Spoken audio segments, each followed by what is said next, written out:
ग्रंथ गुलामगिरी. लेखक ज्योतिराव गोविंदराव फुले. पार्ट 4. धोंडीबा. बरे, ते बळीराजाने बोलावलेले सरदार मुळीच त्याचे मदतीस आले नाहीत काय?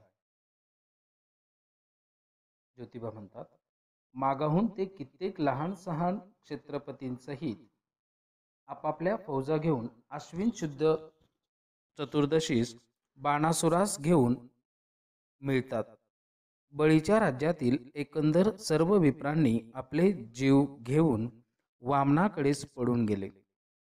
यावरून वामनास इतकी पांचाची धारण पडली की त्याने आपल्या एकंदर सर्व विप्रास जमा करून पुढे बाणासुरापासून आपला बचाव कसा करून घ्यावा म्हणून आश्विन सर्व शुद्ध पौर्णिमेस, ज्यास कुजागिरी अथवा कोजागिरी पौर्णिमा असे म्हणतात, सर्व रात्रभर जागर करून आपल्या देवांपुढे प्रसादरूप फासे टाकीत बसला.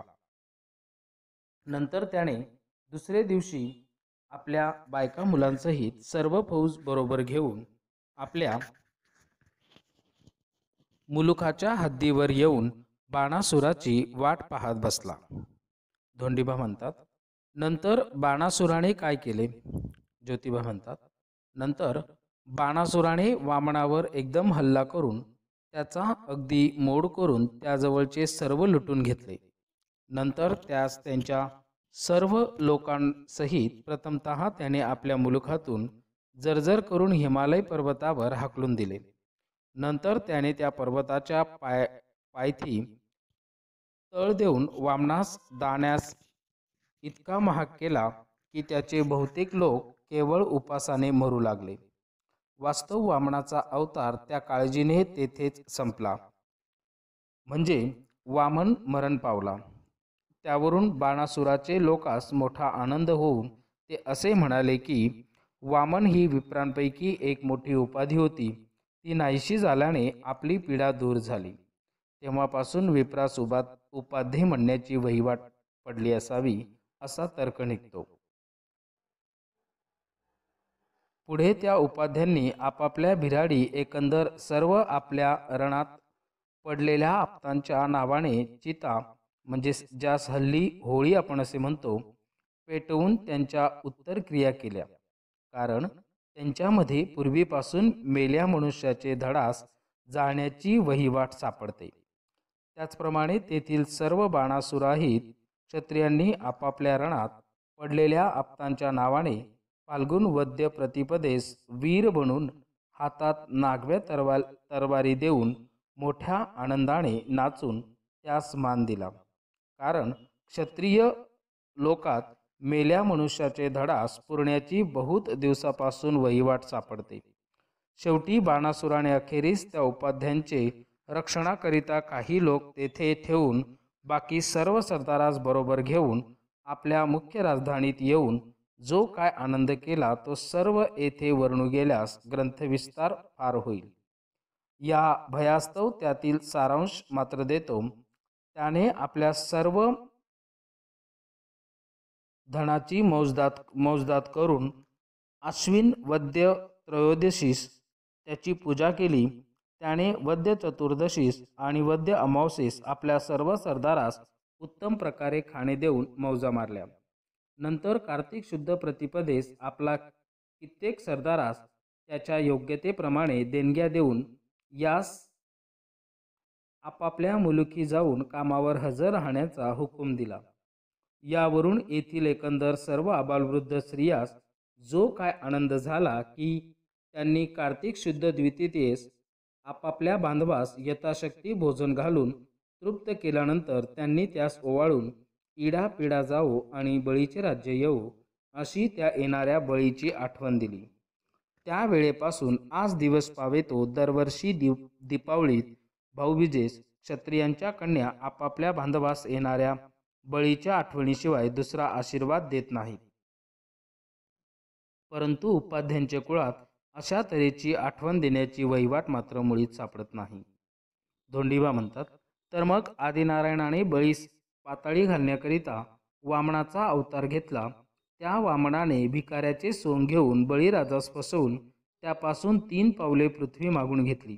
नंतर त्याने भिकाऱ्याचे सोंग टाकून इतका मोठा अगडंब मनुष्य बनला की त्याने एकंदर सर्व पृथ्वी आणि आकाश आपल्या दोन्ही पावलात आटवून बळीराजास विचारले की मी आता 3रे पाऊल कोठे ठेवावे. नंतर बळीराजाने लाचार होऊन त्या अगडबंब्यास असे उत्तर दिले की तू आता आपले 3रे पाऊल माझ्या मस्तकावर ठेव. असे म्हणताच त्या बंब्याने बळीराजाच्या मस्तकावर आपले 3रे पाऊल ठेवून बळीस पाताळी घालून आपला करार पुरा करून घेतला, असे त्याचे उपाध्यांनी भागवत आणि इतिहासात लिहून ठेवले आहे. ते सर्व तुमच्या हकीकतावरून खोटे आहे असे सिद्ध होते. तर याविषयी तुमचा काय अभिप्राय आहे तो कळू द्या. यावर ज्योतिबा म्हणतात, आता यावरूनच तू विचार करून पहा की जेव्हा त्या बंब्याने आपल्या 2 पावलात एकंदर सर्व पृथ्वी आणि आकाश आटविले, तेव्हा त्या बंब्याच्या पहिल्या पावलाखाली कित्येक गावं चेंगरून लयास गेली असतील, नाही बरे? दुसरे असे की त्या बंब्याने जेव्हा आपले 2रे पाऊल आकाशात ठेवितेवेळी तेथे अतिशय दाटी झाल्यामुळे कित्येक ताऱ्यांचा एकमेकांवर आदळून चुराडा झाला असेल की नाही बरे? तिसरे असे की त्या बंब्याने आपल्या 2ऱ्या पावलावर जर सर्व आकाश आटविले तर त्यांचे कमरेपासून वरचे धड कोठे राहिले असावे, कारण मनुष्याचे 2रे पाऊल फार झाले तर त्याच्या बेंबटापर्यंत उंच आकाशात पोहोचू शकतं. यावरून त्या बंब्याचे कमरेपासून त्याच्या मस्तकापर्यंत आकाश उरले असेल त्यात, अथवा त्या बंब्याने आपल्याच माथ्यावर आपले 3रे पाऊल ठेवून आपला करार पुरा करून घेण्याचे एकीकडेच ठेवून त्याने केवळ दगेबाजी करून आपले 3रे पाऊल बळीराजाच्या मस्तकावर ठेवून त्याला पाताळी घातले, तर हे कसे? यावर धोंडीबा म्हणतात, काय तो बंब्या आदिनारायणाचा अवतार ना, आणि त्याच्याने अशी ढळढळीत दगलबाजी कशी करवली? अशा लबाडास आदिनारायणाचा अवतार म्हणणाऱ्या इतिहासकर्त्याचा धिक्कार असो, कारण त्याच्याच लेखांवरून वामन हा कपटी, घातकी आणि कृतघ्न होता असे सिद्ध होते की ज्याने आपल्या दात्यास कपट्याने पाताळी घातले. ज्योतिबा म्हणतात, चौथे असे की त्या बंब्याचे डोके जेव्हा आकाशापलीकडे स्वर्गात उंच गेले असेल तेव्हा त्यास तेथून बळीच फारच मोठ्याने ओरडून विचारावे लागले असेल की आता माझ्या 2 पावलांवर एकंदर सर्व पृथ्वी आणि आकाश आटले, यास्तव आता मी माझे 3रे पाऊल कोठे ठेवून आपली कबुलायत पुरी करून घ्यावी. कारण आकाशातील त्या बंब्याचे मुख आणि पृथ्वीवरील बळीराजा यामध्ये अनंत कोसांचे अंतर पडले असेल आणि त्यापैकी रशियन, फ्रेंच, इंग्लिश आणि अमेरिकन वगैरे लोकांपैकी एकाही मनुष्यास त्या भाषणांपैकी एक शब्दसुद्धा ऐकू गेला नाही, हे कसे? त्याचप्रमाणे पृथ्वीवरील मानव बळीराजाने त्या बंब्यास उत्तर दिले की तू आपले 3रे पाऊल माझ्या मस्तकावर ठेव, हे तरी त्या बंब्यास कसे ऐकू गेले असेल? कारण बळी काही त्यासारिखा विचित्र प्राणी बनला नव्हता. पाचवे असे की त्या बंब्याच्या भाराने ही पृथ्वी रसातळास गेली नाही, हे मात्र मोठे आश्चर्य होय. धोंडीबा म्हणतात, नाही तर आपण हे दिवस कोठून पाहिले असते बरे? त्या बंब्याने काय काय खाऊन आपला जीव वाचविला असेल? अहो, तो बंब्या मेला असेल तेव्हा त्याच्या त्या अगडबंब मढ्यास स्मशानात नेण्याकरिता 4 खांदेकरी तरी कोठून मिळाले असतील?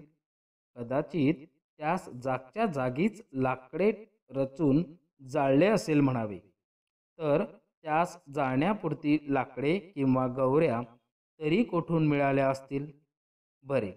तसल्या मढ्यास जाळण्यापुरती लाकडे मिळाली नसतील म्हणावे, तर त्याच्या जागचे जागीच कोल्ह्या कुत्र्यांनी खाऊन भंडारा केला असेल काय?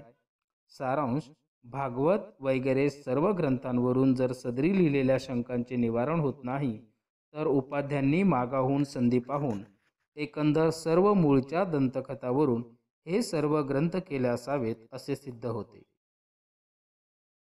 ज्योतिबा म्हणतात, बाबा तू ते भागवत एक वेळ वाचून पहा, म्हणजे तुला त्यापेक्षा इसापणीती बरी वाटू लागतील.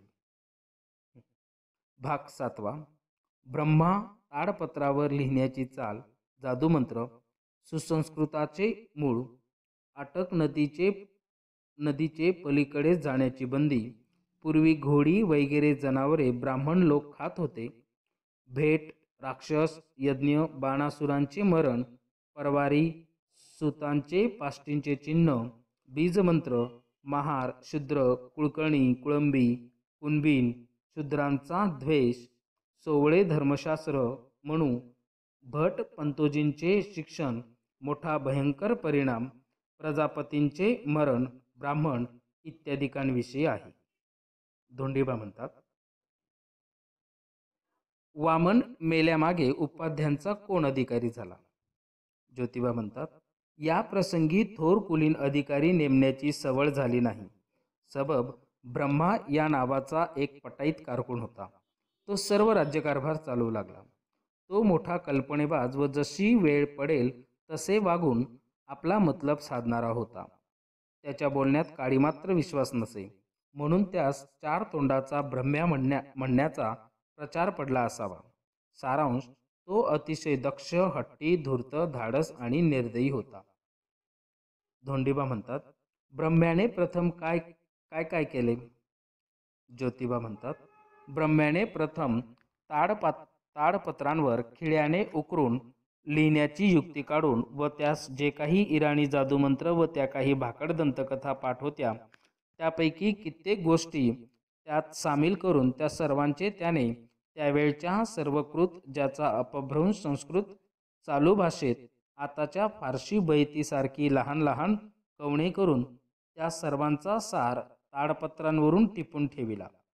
पुढे त्याची फार प्रशंसा वाढली आणि तेणेकरून ब्रह्म्याच्या मुखापासून त्या कादंबऱ्यासही जादूमंत्र विद्या निघाली म्हणून म्हणण्याची वहिवाट पडली असावी. इतक्यात उपाध्ये लोक उपासाने मरू लागले. त्यामुळे ते इराणात परत माघारे चोरून, छपून, लपून, पळून जाऊ लागले. तेव्हा त्याने अटक नदीस अथवा समुद्रास कोणी उल्लंघन पलीकडे जाऊ नये म्हणून तलाख घालून बंदोबस्त केला. धोंडीबा, त्यांनी मग त्या झाडीत काय काय खाऊन आपले जीव वाचविले? ज्योतिबा, त्यांनी मग तेथील झाडांची फळे, पाने, जमिनीतील कंदमुळे व जंगलातील अनेक तऱ्हेचे पशुपक्षी तर काय, पण कित्येकांनी अखेरीस आपल्या बस्त्या घोड्याचा सुद्धा वध करून त्यास भाजून खाऊन आपले जीव वाचविले.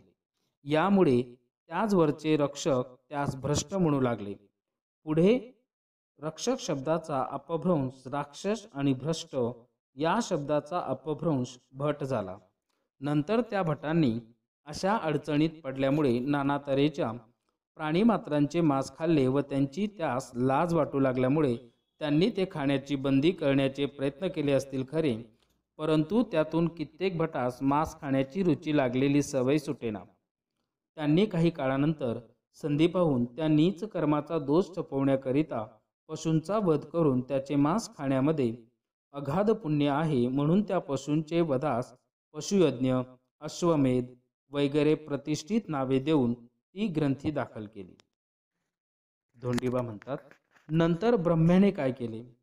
ज्योतिबा म्हणतात, पुढे बळीराजाचा पुत्र बाणासूर मरताच त्याच्या एकंदर सर्व राज्यात कोणी मुख्य अधिकारी नसल्यामुळे जिकडे पाहावे तिकडे बेबंद होऊन जो तो आपापल्या घरचा राजा होऊन ऐशो आरामात गुंतला.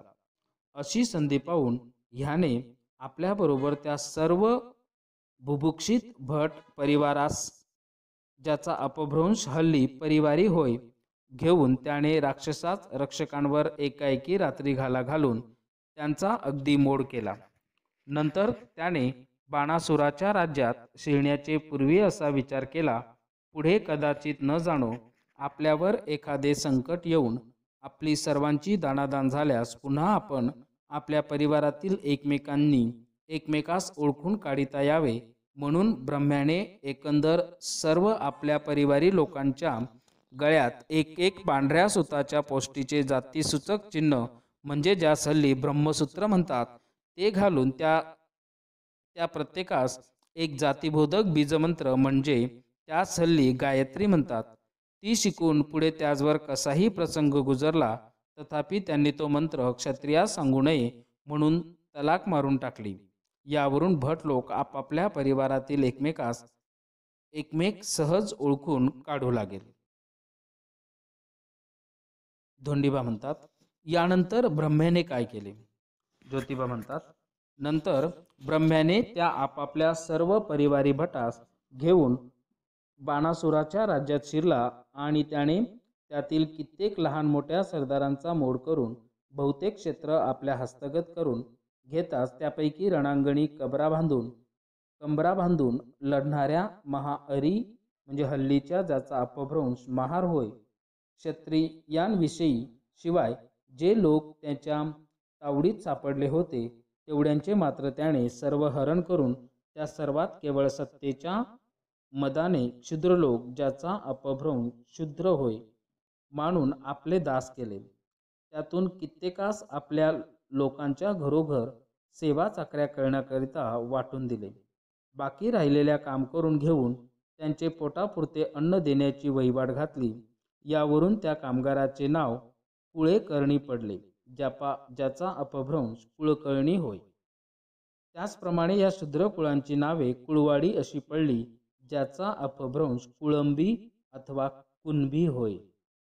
व त्या दास कुणब्यांच्या स्त्रियास नेहमी शेतीपुरते काम नसल्यामुळे कधी कधी कारण परत्वे भटांच्या घरी सेवा चाकऱ्या कराव्यास लागत असे. यास्तव कुणबीन आणि दासी या दोन शब्दांमध्ये तीळमात्र भेट दिसून येत नाही. वर लिहिलेल्या मूळ आधारावरून पुढे एकंदर सर्व भट उत्तरोत्तर मधांध होत जाऊन शूद्रास किती नीच मानू लागले की त्याविषयी सर्व हकीकत लिहून गेल्यास त्याचा एक स्वतंत्र ग्रंथ होईल. या भयास्तव त्यापैकी काही सांप्रत मुद्दे आढळतात ते थोडक्यात येथे लिहितो ते येणेप्रमाणे. हल्लीचे भट मग ते झाडणाऱ्या मांगा महारांसारखेचे अक्षरशून्य का असेनात, उपाशी मरू लागल्यामुळे जी नाही ती नीच कर्म आचरून पापपुण्याचा विधी निषेध न मानिता अज्ञानी शूद्रात फसवण्यास काळी मात्र मागे पुढे पाहत नाहीत. शेवटी त्यांचा कोठे उपाय चालेनासा झाला म्हणजे ते शूद्रांचे दारोदार धर्माच्या मिशाने दोमदोम करून आपली कशीतरी पोटे जाळतात. परंतु शूद्राचे चाकर होऊन त्यांच्या शेतात गुरे सांभाळून त्यांच्या गोठ्यातील शेण वाहून शेणखैत नेऊन टाकण्यास, नांगर कुळव मोटा आणि गाड्या हाकण्यास, खांदणी खुरपणी आणि कोळपणी करण्यास, सोनखताच्या पाट्या डोईवर वाहून झाडास खतविण्यास, कडबाच्या आळाशा वाहून गंजी रजण्यास, रात्री हातात काठ्या घेऊन शेताची राखण करण्यास व त्यांचे शेतातील धान्याची व भाजीपाल्यांची ओझी वाहून त्यांच्या घरी नेऊन टाकण्यास लाजतात. ते शूद्रांचे घरी चाकरीस राहून त्याची घोडी खाजवून त्याच्या घोड्यांपुढे धावण्यास, ज्यांचे घोडे बगलेत मारून सांभाळण्यास, त्यांच्या घरातील झाडलोट करून त्यांची उष्टी काढून खरकटी भांडी घासण्यास, घरातील समया घासून दिवे लावण्यास व त्यांच्या घरी चिखलमाती वाहून बिगाऱ्यांचे काम करण्यास लाजतात. त्याचप्रमाणे भटणी शूद्रांच्या चाकरिणी होऊन त्यांच्या स्त्रिया उटणी लावून त्यास न्हाऊ घालून त्याचे केस विंचळण्यास, त्याच्या घरातील झाडलोट करून त्यांच्या स्त्रियांचे बिछाणे करून त्यांचे पाय चेपण्यास व त्यांच्या स्त्रियांची लुगडी धुवून त्यांचे जोडे सांभाळण्यास लाजतात. पुढे जेव्हा ते महाअरी आपल्या शूद्र बांधवास भटांच्या हातातून सोडवावे म्हणून भटांवर हमेशा हल्ले करू लागले, तेव्हा एकंदर सर्व भट शूद्रांचा इतका द्वेष करू लागले की ते शूद्र शिवलेले अन्न सुद्धा खाईनासे झाले. व त्याच द्वेषावरून हल्लीचे भट शूद्र शिवलेले अन्न तर काय, पण ते शूद्र शिवलेले पाणी सुद्धा पित नाहीत. त्यांनी आपणास कोणी शूद्रांनी शिवू नये याकरिता सोवळे होण्याची चाल पाडली. पुढे कित्येक देशद्रोही भट ग्रंथकारांनी जनाची नाही तर मनाची सुद्धा काळी मात्र लाज न धरिता संधी पाहून त्या सोहळ्यांचे इतके महत्त्व वाढविले की सोवळ्या भटास एखादे क्षुद्राचा स्पर्श झाला असता तो वास्तविक अपवित्र होतो. म्हणून त्यांनी धर्मशास्त्रासारखी अनेक अपवित्र पुस्तके करून ठेवली आहेत व काही कालानंतर शूद्रास आपल्या पूर्वीच्या श्रेष्ठत्वाची आठवण झाल्यास ते कधीतरी आपल्या उरावर नाचण्यास कमी करणार नाहीत. या भयास्तव शूद्रास मुळीच कोणी ज्ञान शिकवू नये म्हणून भटांनी बंदी करून तृप्त झाले. इतकेच नाही, परंतु त्यांनी त्यापैकी कोणी परमार्थ संबंधी ग्रंथ वाचित असल्यास त्यातील एक शब्दसुद्धा शूद्रांचे कानी पडू नये असा प्रतिबंध करून टाकला. याविषयी मनुसंहितेत दाखलेही सापडतात. त्या आधारावरून हल्लीचे सोवळे भट तसले अपवित्र पुस्तक शूद्रांचे समक्ष वाचित नाहीत. आता जरी ख्रिस्ती म्हणविणाऱ्या इंग्रज सरकारच्या धाक्याने विद्या खात्यातील पोटार्थी भट पंतोजींच्याने शूद्रास आम्ही लिहिणे शिकविणार नाही असे उघड तोंडाने म्हणवत नाही, तथापि त्यांच्याने आपल्या पूर्वजांच्या लबाड्या उघडकीस आणून शूद्रास त्याविषयी खरा समज देऊन आपले महत्त्व कमी करून घेवत नाही. सबब ते शूद्राचे मुलास केवळ कामापुरते व्यावहारिक ज्ञानसुद्धा न शिकविता ते त्याच्या मनात अनेक तऱ्हेची अपुरती देशाभिमानाची खोटी तत्वे मात्र भरवून त्यास पक्के इंग्लिश राज्यभक्त करून अखेरीस त्यात शिवाजी सारख्या धर्मबोड्या अज्ञानी शूद्र राजाने आपला देश म्लेच्छांपासून सोडवून गायी ब्राह्मणांचे कसे पालन केले याविषयी अनेक भूलथापा देऊन त्यास पोकळ स्वधर्माभिमानी करून सोडितात. त्यामुळे शूद्र समाजाचे मानाप्रमाणे ते मोठाली जोखमीची कामे करण्यास लायक विद्वान होत नाहीत.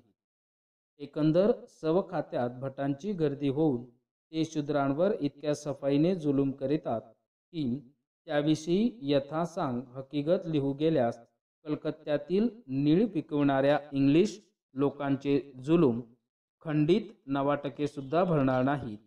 आता चहूकडे भटांच्या हातात नावाला मात्र टोपीवाले सत्ता असल्यामुळे ते गरीब व अज्ञानी शूद्र रयतेचे तर काय, पण ते सरकारचे सुद्धा अनिवार्य नुकसान करीत आले आहेत व ते यापुढेही सरकारचे नुकसान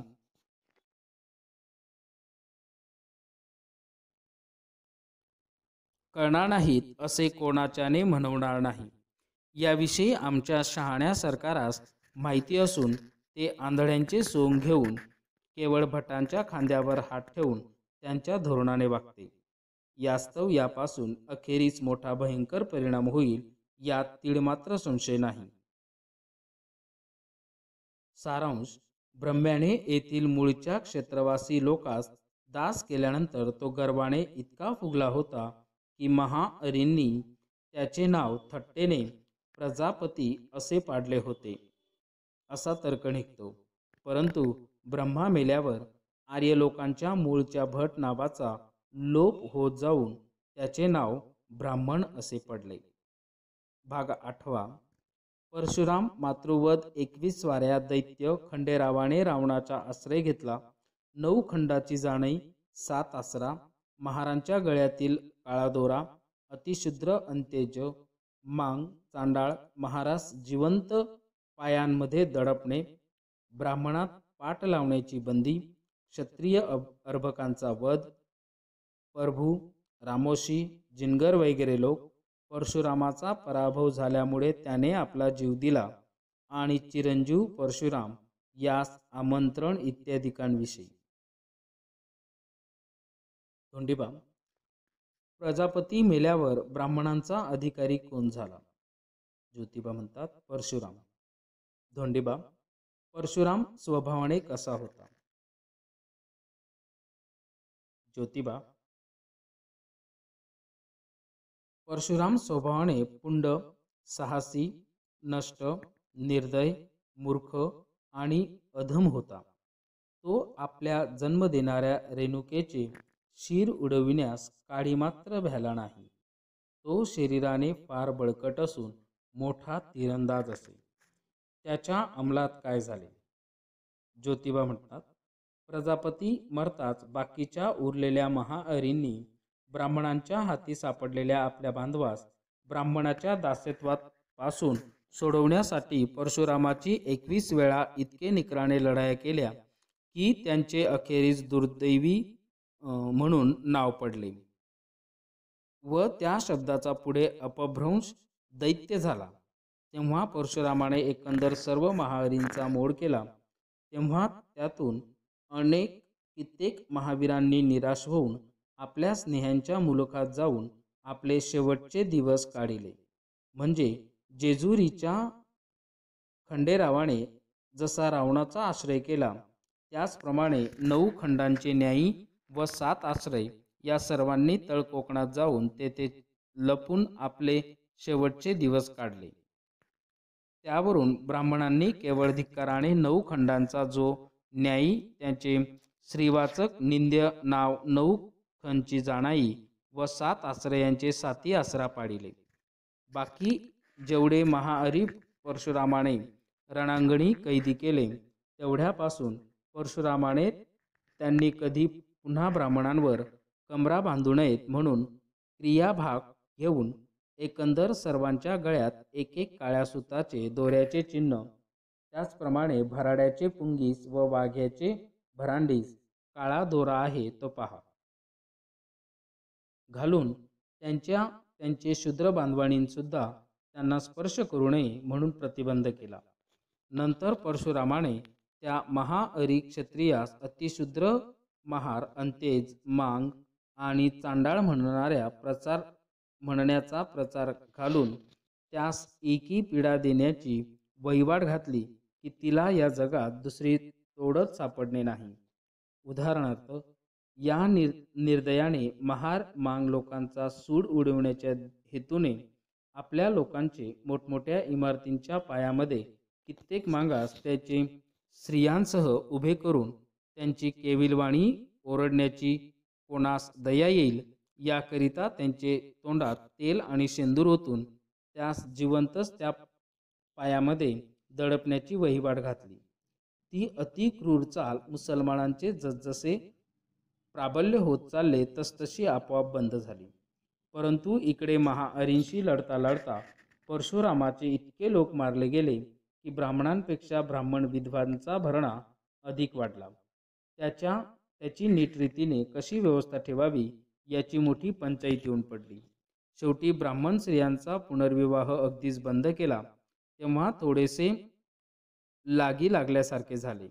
परशुराम आपले ब्राह्मण लोकांचे वधामुळे इतका पिसाळला की त्याने बाणासुराच्या एकंदर सर्व राज्यातील क्षत्रियांच्या बीजाचा समूळ नाश करावा म्हणून शेवटी त्या महाहरी क्षत्रियांच्या निराश्रित गरोदर विधवा स्त्रिया ज्या इतर अनेक भूमीच्या ठाई आपले जीव घेऊन लपून राहिल्या होत्या त्यांच्या पोटी पुढे जन्मणाऱ्या अर्भकांचा जन्म झाल्याबरोबर वध करावा म्हणून परशुरामाने त्यास पकडून आणण्याचा झपाटा चालविला. त्या झपाट्यातून मोठ्या दैवयोगाने वाचलेल्या अर्भकांपासून उत्पन्न झालेली काही कुळे हल्ली प्रभू लोकांचे समाजात सापडतात. त्याचप्रमाणे परशुरामाच्या धुमाळीत रामोशी, जिनगर, तुंबडीवाले व कुंभार वगैरे जातीचे लोक असावेत, कारण कित्येक रीतीभातींमध्ये त्यांचा शूद्रांशी मेळ मिळतो. सारांश: हिरण्याक्षापासून बळीराजाचा पुत्र बाणासुराची कन्या उषा ही कृष्णाच्या प्रद्युम्न नावाच्या मुलास दिली होती. निर्वंश होईतोपर्यंत एकंदर सर्व त्या कुळाचा नीर काढून त्याच्या लोकांची अशी राखरांगोळी करून त्यास धुळीस मिळविले. यावरून ब्राह्मण लोक जात विद्येत मोठे प्रवीण आहेत म्हणून बाकी सर्व अज्ञानी छत्रपतींच्या मनावर वजन बसून ते ब्राह्मणांच्या मंत्रास अतिशय भिवू लागले खरे, परंतु इकडे परशुरामाच्या मूर्खपणामुळे त्याच्या धुमाळीत ब्राह्मणांचा फार क्षय झाला. यामुळे एकंदर सर्व ब्राह्मण लोक त्याच्या नावाने हाकल्या मारावयास कोठे लागले कोठे नाही. तो इतक्यात येथील एका छत्रपतीच्या रामचंद्र या नावाच्या मुलाने परशुरामाचे धनुष्य जनक राजाचे घरी भर सभेत भंग केल्यामुळे परशुरामाने ती चुरस मनात धरून रामचंद्र आपल्या घरी जानकीस घेऊन जात आहे अशी संधी साधून रामचंद्रास रस्त्यात गाठून त्याचबरोबर युद्ध केले. यामध्ये परशुरामाचा मोड झाल्यामुळे तो इतका खजील झाला की त्याने आपल्या सर्व राज्याचा त्याग करून आपल्या कुटुंबासह वर्तमान थोडेसे लोक वरबरोबर घेऊन तळ कोकणात जाऊन राहिला. तेथे अखेरीस त्यास त्याच्या पूर्वी केलेल्या एकंदर सर्व दुष्टकर्माचा पश्चाताप झाल्यामुळे त्याने आपला जीव कोठे व कधी कसा दिला याचा कोणास शोध लागू दिला नाही. धोंडीबा म्हणतात, परशुराम हा आदि नारायणाचा अवतार आहे. तो चिरंजीव आहे, त्याला मरणच नाही. सर्व ब्राह्मण आपल्या ग्रंथाच्या आधारावरून बोलतात. आपण तर म्हणता परशुरामाने जीव दिला हे कसे? ज्योतिबा म्हणतात, 2 वर्षांपूर्वी मी शिवाजीच्या पवाड्यात अभंग आती महारथी क्षत्रियाचा बाळ, यवनाचा काळ तेत्रायुगी, स्वभावे तो शूर रणी भिडणार, लढे अनिवार देशासाठी. परशुरामाशी झोंबे महाबळी, 21 वेळी लागोपा. अशा महावीरा म्हणे महाअरी, धाके थरथरी द्विजसुत. बोधी शिहू नका मोड झाल्यावर, म्हणा महाअरी मागत्यास. भित्रा सूड घेई जिंकल्या शत्रूचा, पूत कृतघ्नाचा सर्फ जैसा. चिरंजीव आहे आणि पाचारणू, पहा तपासुनी ज्योतीपुढे. पहिल्या अभंगात सर्व ब्राह्मणांनी आपल्या परशुरामास पाचारून आणून त्याच्या साक्षीनिशी माझ्या समक्ष हल्लीच्या मांग महारांचे पूर्वज परशुरामाशी 21 वेळा लढणारे महाअरी क्षत्रिय होते किंवा नाही म्हणून पदरात माप घ्यावे याविषयी ब्राह्मणास सूचना दिली. आता त्यांनी परशुरामास पाचारून आणले नाही, यावरून परशुराम हा खरोखर आदिनारायणाचा अवतार असून चिरंजीव असता तर ब्राह्मणांनी कधीच त्यास धुंडून आणून माझी तर काय पण एकंदर सर्व जगातील ख्रिस्ती व महामदी लोकांचीही खात्री करून त्याचे समजुतीप्रमाणे सर्व म्लेच्छ लोकांचे बंड आपल्या मंत्रविद्येच्या सामर्थ्याने मोडण्यास कधी मागे पुढे पाहिले नसते.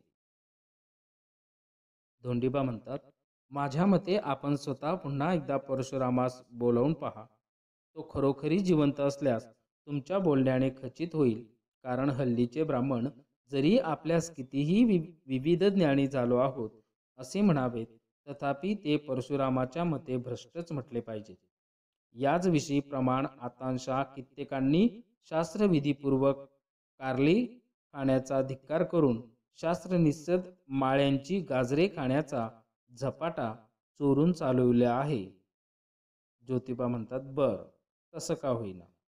चिरंजीव परशुराम उर्फ आदिनारायणाचा अवतार यास मुक्काम सर्वत्र ठाई. अरे दादा परशुरामा, तू ब्राह्मणांच्या ग्रंथावरून चिरंजीव आहेस. तू कडू का होईना परंतु विधीपूर्वक कारली खाण्याचा धिक्कार केला नाहीस. तुला पहिल्यासारखे कोळ्यांच्या मढ्यापासून दुसरे नवीन ब्राह्मण उत्पन्न करावे लागणार नाहीत. कारण हल्ली येथे तू जे मढ्यापासून उत्पन्न केलेले ब्राह्मण त्यापैकी कित्येक ब्राह्मण विविध ज्ञानी म्हणून बसले आहेत. त्यांना काही अधिक ज्ञानसुद्धा देण्याची तुला जरुरी पडणार नाही. फक्त तू येथे ये आणि त्यांनी शूद्रांची गाजरे खाल्ल्याबद्दल त्यास चांद्रायण प्रायश्चित्त देऊन त्यांच्याकडून तुझ्या वेदमंत्र जादूच्या सामर्थ्याने पाहिल्यासारखे काही चमत्कार इंग्लिश फ्रेंच वगैरे लोकांस करून दाखव म्हणजे झालं. तू असा तोंड चुकवून पळत फिरू नको.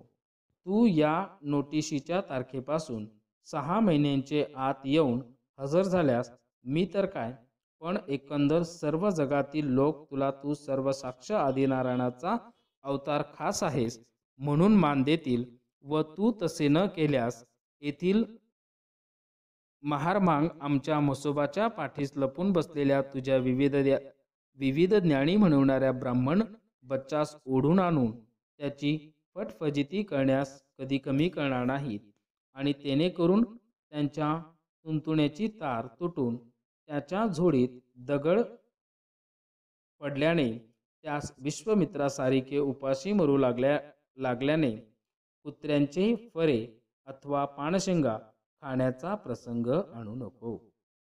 तारीख 1 माहे ऑगस्ट सन 1872 इसवी सन पुणे.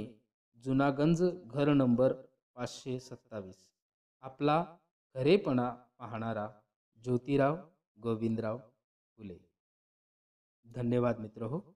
पुढील भाग 5वा लवकरच आपल्या भेटीला आम्ही घेऊन येणार आहोत. धन्यवाद. सप्रेम. जय भीम.